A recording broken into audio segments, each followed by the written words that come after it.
Hello! Si t'as loupé les cours de méthodo, écoute au moins ma vidéo pour pas finir en psycho.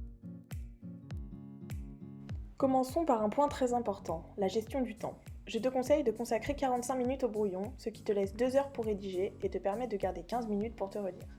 Car nous le répéterons jamais assez, il est primordial de conserver un temps pour corriger l'orthographe et la syntaxe. Petit conseil, ne stresse pas, si tu ne respectes pas exactement ce timing, ce n'est qu'un ordre d'idée pour te guider. Pour illustrer notre propos, partons d'un sujet assez commun en première année. La Constitution de 1958 établit-elle un régime parlementaire? Dans un premier temps, il faut identifier les termes du sujet, les éléments importants qu'il va falloir définir. Par exemple, ici, il faudra définir le terme constitution, puis expliquer que la Constitution de 1958 établit un régime parlementaire classique. Enfin, pour définir le régime parlementaire classique, tu peux reprendre la citation de Jean-Claude Colliard. Les régimes parlementaires contemporains peuvent être définis comme étant la séparation en deux du pouvoir exécutif d'une part, et d'autre part, la responsabilité du gouvernement devant l'Assemblée représentative.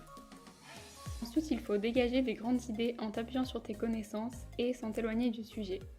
Maintenant, tente de trouver ce qui pose problème, ce qui fait débat, les zones d'ombre du sujet, ça te permettra de dégager une problématique.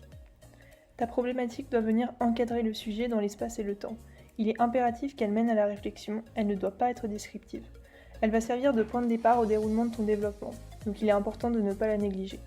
Enfin, un conseil spécial de notre part, rédige plusieurs problématiques tournées différemment et sélectionne la plus adaptée au sujet. Passons maintenant à la construction du plan. Il doit être cohérent, d'une part avec ta problématique et d'autre part dans son déroulé.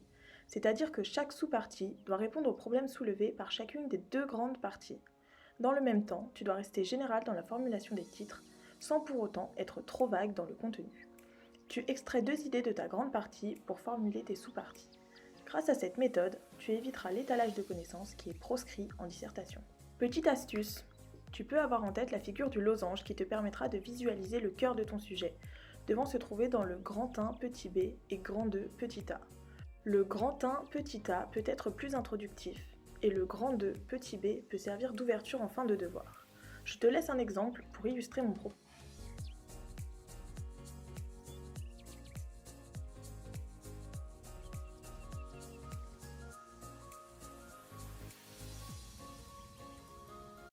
Pour résumer, commence par analyser le sujet, puis extrais les grandes idées. Ensuite, trouve ce qui pose problème, rédige différentes problématiques et choisis la bonne. Grâce à ça, crée un plan. Pour terminer, rédige ton introduction. Ne la néglige pas car elle représente un tiers de la note. Ça y est, tu es prêt pour le brouillon de l'année!